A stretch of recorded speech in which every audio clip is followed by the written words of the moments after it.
اعوذ باللہ من الشیطان الرجیم بسم اللہ الرحمن الرحیم اللہم لک الحمد کما ینبغی لجلال وجہک ولعظیم سلطانک والصلاة والسلام علی سیدنا محمد الفاتح لما اغلق والخاتم لما سبق ناصر الحق بالحق والہادی الی صراطک المستقیم وعلی آلہ حق قدرہ ومقدارہ العظیم بسم اللہ الرحمن الرحیم وَإِذْ أَخَذْنَا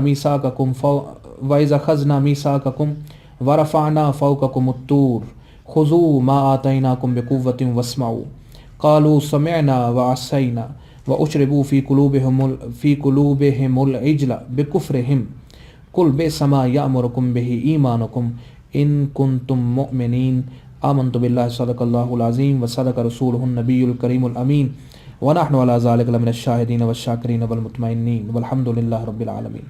ناصر صاحب، ان آیات مبارکہ کے معنی بیان فرما دیں، ان کا کیا معنی ہے؟ اس کا معنی یہ ہے، رب ذوالجلال یہاں ارشاد فرماتا ہے وَإِذْ أَخَذْنَا مِيثَاقَكُمْ، اور جب ہم نے تم سے پختہ عہد لیا۔ جی، یہ بڑا شارٹ پھر تذکرہ ہو رہا ان چیزوں کا جو پہلے بھی رب ذوالجلال بیان کر چکا ہے، لیکن اب کیونکہ دلائل ذکر کیے جا رہے ہیں کہ تم اگر کہتے ہو کہ تم تورات پہ ایمان لے آئے تھے، ٹھیک ہے، تو اب یہ بتاؤ کہ جب ہم نے تم سے میثاق لیا پھر تم نے تورات کو چھوڑ دیا، وَرَفَعْنَا فَوْقَكُمُ الطُّورَ، تو ہم نے تمہارے اوپر طور کو بلند کیا۔ وہ واقعہ پورا اس کی تفسیر میں پہلے بیان کر چکا کہ وہ یہ ہوا تھا کہ طور کا جب انہوں نے تورات کا جب انکار کیا تو اللہ تعالیٰ نے جبریل امین سے فرمایا تو انہوں نے کوہ طور کو اٹھا کے ان کے سروں کے اوپر ایسے کر دیا جیسے مطلب ایک آدمی کے قد کے برابر اونچا رہ گیا تھا، انہوں نے ڈال دینا تھا اور انہوں نے ختم ہو جانا تھا۔ ان کے آگے آگ جلا دی اور پیچھے جو ہے نا وہ سمندر تھا، بحر شور، نمکین کھاری پانی والا سمندر، تو یہ جا کہیں نہیں سکتے تھے۔ تو اس وقت انہوں نے مجبوراً پھر سجدے کیے، تو سجدہ آدھے سر پہ کیا نا کہ آدھا سر کا آدھا ماتھا ٹکایا زمین پہ اور آدھی ایسی کنکھیوں سے، اور ایسے دیکھتے تھے کہ طور گر تو نہیں رہا، اور سجدہ کرتے انہوں نے کہا کہ ہم یا الہ العالمین ہم مانتے۔ تو جب طور ان سے ہٹا دیا گیا اور آگ بجھا دی گئی اور سارا معاملہ ٹھیک ہو گیا تو پھر کیا ہوا، قالوا سمعنا وعصینا، کہ الہ العالمین ہم نے تب قبول کر لیا تھا، اب انکار کرتے ہیں۔ ویسے تو سمعنا وعصینا ہم نے سن لیا اور ہم اس کی کیا کرتے ہیں،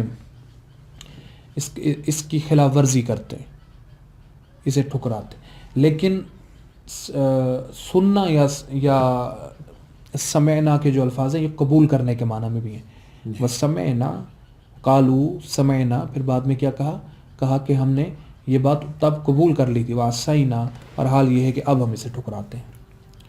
تو سوال یہ ہے کہ اگر تورات پہ ایمان لائے تھے تو پھر یہ کیوں ہوا تھا؟ اگر تم تورات پہ ایمان لائے تھے تو تمہارے ساتھ مجھے یہ سختی کیوں کرنی پڑی، اور پھر اس سختی کے باوجود بھی تم نے بعد میں آ کے اس کا انکار کر دیا؟ تو یہ کیسا ایمان تھا جو تم لائے تھے؟ وَأُشْرِبُوا فِي قُلُوبِهِمُ الْعِجْلَ، اور تمہارے دلوں میں بچھڑے کی محبت ڈال دی گئی، ٹھیک ہے، بِكُفْرِهِمْ، تمہارے کفر کی وجہ سے۔ تو قُلْ بِئْسَ مَا يَأْمُرُكُمْ، تو آپ فرما دیجیے، یا اے متکلم جو ان کے ساتھ مکالمہ کر رہے ہو کہہ دو، یأمرکم بہ ایمانکم، کیسی بری چیز ہے جس کا تمہیں تمہارا ایمان حکم دیتا ہے، ان کنتم مومنین، اگر تم ایمان لانے والے ہو تو تمہارا ایمان کیسی ہی بری چیزوں کا حکم دیتا ہے تمہیں، کہ پہلے ایمان لاتے ہو پھر مکر جاتے ہو، ٹھیک ہے، اور تمہارے دلوں میں بچھڑے کی عبادت پہ تم لگ گئے، اچھے خاصے انسان ہو کہ تم ایک بچھڑے کی عبادت پہ لگ گئے، تو کیسی بری چیزوں کا تمہارا ایمان تمہیں حکم دیتا ہے، یہ کیسا ایمان ہے؟ تو یہ اس کا ترجمہ ایسا ہے۔ ناصر صاحب، اس کی تشریح اور اس میں ہمارے لیے کیا پیغام ہے، خصوصی کن چیزوں پہ مطلب غور کر کے اس آیت میں جو خاص ہے؟ اللہ تعالیٰ ہمیں یہاں پہ نا ایک تمثیل دکھا رہا ہے کہ ان لوگوں کی بے وقوفیاں دیکھو اور خود بچو ان بے وقوفیوں سے۔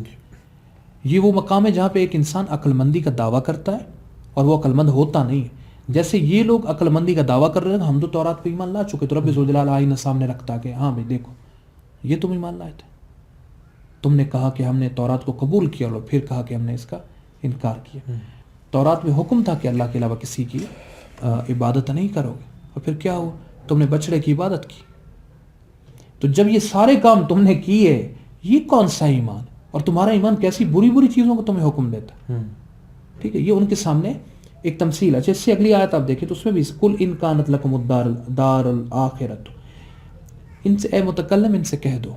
اب وہ جو مکالمہ وہاں پہ جو بھی صحابی کر رہے تھے تو ہم یوں ترجمہ کریں گے، اگر نبی پاک علیہ السلام مکالمہ فرما رہے تو پھر یہ کہ ان کو حکم دیا گیا ہے حبیب آپ ان سے فرمائیے اگر تم یہ کہتے ہو کہ تم اللہ کے بڑے لاڈلے ہو اور تم جب آخرت میں جاؤ گے تو بڑا تمہارا اللہ تعالیٰ اکرام کرے گا اور تمہاری بڑی عزت ہوگی کیونکہ تم تو ایمان لے آئے نا. کل ان کانت لکم الدار الآخرۃ عند اللہ خالصۃ من دون الناس کہ آخرت میں اگر اجر اور جنت تمہاری ہی ہے اور لوگ اس میں نہیں جانے والے اگر ایسا ہے تو اے حبیب ان سے فرمائی فتمنوا الموت تو پھر موت کی دعا کرو ان کو تم صادقین اگر تم سچے ہو تو موت کی دعا کرو. ٹھیک ہے یہ دلائل ہے نا کہ تم جو ایمان لائے وہ ایمان تمہارا کیسا ایمان ہے. تمہیں بچڑے کی عبادت کرنے کا حکم دیتا ہے تم کبھی ایمان لاتے ہو پھر کہتے ہو ہم نے اس کا انکار کیا. ٹھیک ہے اور پھر یہ ہے چلو تو پھر تمہارے یہ دعوے ہیں کہ جنت تو صرف ہماری ہے باقی سب لوگ تو جہنم میں جائیں گے باقی سب لوگ تو اللہ کے پیارے نہیں ہیں. اللہ کے اتنے پیارے ہو تو دعا کرو آج کہ تمہیں موت دی جائے. اور بنی اسرائیل یہ تکلم جانتے تھے اگر مانگتے تو موت مل بھی جاتی. اور پھر ہوا کیا کیونکہ انہوں نے نہیں مانا وَلَن يَتَمَنَّوْهُ أَبَدًا. ٹھیک ہے کبھی بھی ایسا نہیں ہوگا کہ وہ موت کی دعا کریں. کیوں ایسا نہیں ہوگا بما قدمت ایدیہم جو کام وہ کر چکے ہیں نا ان کے ہاتھوں نے جو آگے بھیجا یعنی جو کام وہ کر چکے ہیں اس کی وجہ سے وہ جانتے ہیں کہ ہمیں اللہ تعالیٰ ہم سے راضی نہیں ہے. وہ ہمیں کبھی بھی یوں سمجھیے کہ جنت میں نہیں بھیجنے والا. اور واللہ علیم بالظالمین اور بے شک اللہ تعالیٰ خوب جانتا ہے کہ ظلم کرنے والے تھے کون. تو یہ ان آیتوں کے ترجمے میں یہ ان کے ساتھ حجت کی جا رہی ہے نا کہ جو تم کہتے ہو کہ تم ایمان لائے تو پھر بتاؤ یہ تم نے کیوں کیا تھا یہ کیسا ایمان تھا. انبیاء کو شہید کرتے ہو ٹھیک ہے انبیاء کے لائے ہوئے دین کو ٹھکراتے ہو اپنی مرضی سے چیز اختیار کر لیتے ہو اپنی مرضی سے چیز چھوڑ دیتے ہو. تو یہ کون سا تمہارا دین ہے. اگر یہ دین ہے اور تم کہتے ہو کسی کے بل پہ تم ہی جنت میں جانے والے ہو اور باقی ساری قومیں جو ہیں وہ جہنم میں جانے والے تو آج مانگو موت. اور کیونکہ وہ وحی کا وقت تھا. ویسے تو آج بہت سارے لوگ ہوں گے جو کہتے ہیں کہ اللہ میں موت دے دے پر نہیں آتی اس کی مرضی بادشاہ قبول کرے نہ کرے. لیکن جب وہ کہہ رہا تھا نا کہ مانگو موت تب اگر وہ مانگ لیتے تو سب کے سب وہی مر جاتے. تو کیونکہ تورات کے اندر بھی وہ یہ اسلوب جانتے انہیں پتہ ہے کہ عین وہی جب نازل ہو اور جب رب حکم دے دے تو پھر جو چیز مانگی جائے تب وہ فوراً دیتا ہے. تو موت مانگی جائے گی موت مل جائے گی. تو انہوں نے پھر کبھی موت مانگی ہی نہیں. ٹھیک ہے نا. اور رب ذوالجلال نے بھی فرما دیا وَلَن يَتَمَنَّوْهُ اور کبھی موت نہیں ابداً کبھی نہیں ہو سکتا کہ موت مانگے. وجہ کیا ہے اپنے انر سیلف میں اپنے اندر جانتے بما قدمت ایدیہم اپنے اندر جانتے ہیں جو کچھ وہ کر چکے ان کو خوب روشن ہے کہ ہم غلط ہیں. ٹھیک ہے. اور پھر یہاں سے دلیل یعنی کہ اپنے ایک اس میں آ جاتی ہے کہ جب انہیں خوب روشن ہے کہ وہ غلط ہیں تو پھر حق کو مانتے کیوں نہیں. اور سائل کا سوال تو ٹھیک ہے نا کہ ایمان لے آؤ کیونکہ تم ایمان نہیں لائے. تم اس حد تک نہیں آئے کہ تم اس ایمان کے بل پہ موت مانگنا شروع کر دو کہ تمہیں پتا ہو کہ یہ ایمان تمہیں بس ضرور نجات دلائے. تو جب تم اس معاملے میں شک میں مبتلا ہو تو پھر یہ کیسا ایمان ہے. تم ایمان تو نہیں لائے ابھی تک. تو تم ایسا ایمان لاؤ جو تمہیں اتنے یقین پہ لے آئے. جیسے حضرت خالد بن ولید کا ایک مکالمہ موجود ہے. وہ جنگ میں گئے روم کے ساتھ ان کی جنگ تھی. تو اس میں یہ ہوا کہ سامنے آ رہا تھا لشکر میرے خیال میں 1,00,000 کا. تو حضرت ابو عبیدہ ابن الجراح اس وقت جرنیل تھے. تو انہوں نے کہا کہ 1,00,000 کا لشکر ہے آپ کتنے لوگ لے کے جائیں گے. تو حضرت خالد بن ولید نے کہا کہ میں اکیلا کافی ہوں. تو حضرت ابو عبیدہ بن الجراح نے فرمایا کہ نہیں اکیلے نہ جاؤ یوں کرو 1,500 لوگ لے جاؤ. 1,00,000 کہاں 1,500 کہاں.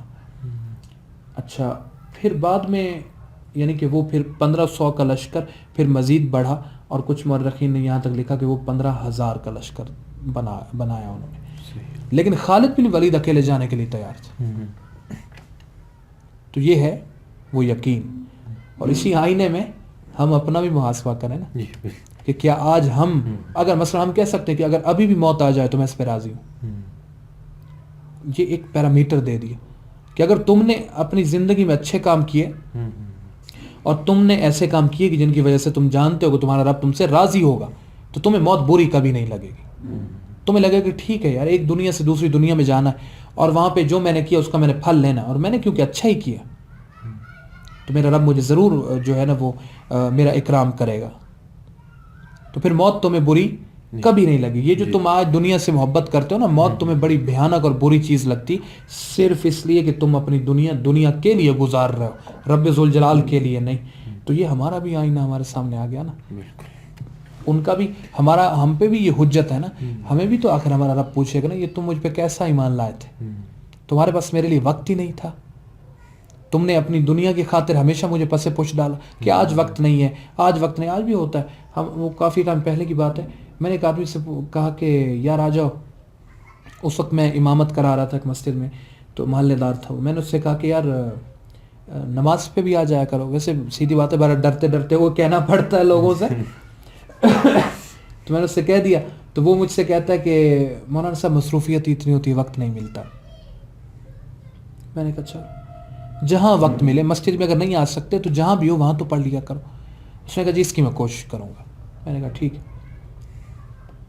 اب کچھ دنوں بعد نا ایک دوست مجھے ملا, وہ مجھ سے کہتا یار یہ جو تمہارا فلاں محلے دار ہے, وہی آدمی جس کو میں نے نماز کی دعوت دی تھی, اس کا نام. اس نے کہا یار یہ جو فلاں تمہارا محلے دار ہے. میں نے کہا ہاں. اس نے کہا یہ 24 گھنٹے آن لائن ہوتا ہے اور لگا بھی یہ فیس بک پہ رہتا.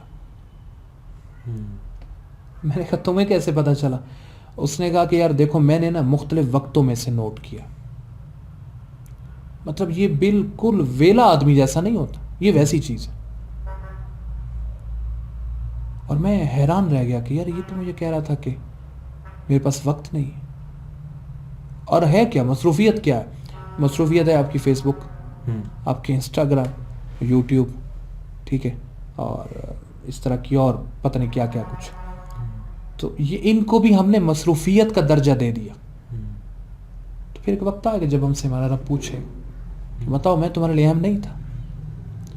تم پریشانیوں میں مبتلا ہو گئے, بے سکونیوں میں مبتلا ہو گئے, تم نے پھر بھی میری طرف رخ نہیں کیا. تو یہ کس قسم کا ایمان تھا؟ یہ یعنی بنی اسرائیل سے آج پوچھا جا رہا ہے یا پوچھا جا چکا 1400 سال پہلے, اور ہمارے سامنے تو ہمیں اسی لیے دکھایا جا رہا ہے نا کہ کل تم سے بھی پوچھا جائے گا کہ جو تم نے کیا, اس کے بعد جو تم نے ایمان رکھا تھا اس قرآن پہ تم نے عمل کیا, اور اگر اس پہ ایمان لائے تھے تو پھر کیسا ایمان تھا کہ کہنے کو مان لیتے تھے اور وقت پہ تم جو ہے نا عمل نہیں کرتے تھے. تو اس کے لیے تیاری کرنا ہم پہ لازم ہے. یہ ہمارے اوپر, یہ ہمیں پیغام ہے عنایتوں میں. اللہ تعالیٰ کی بارگاہ ملتے جائے کہ ہمارے ظاہر کو قرآن مجید کے ظاہر سے, اور ہمارے باطن کو قرآن مجید کے باطن سے, اور ہماری حقیقتوں کو قرآن مجید کے حقائق سے منور فرمائے. وآخر دعوانا الحمد للہ رب العالمین.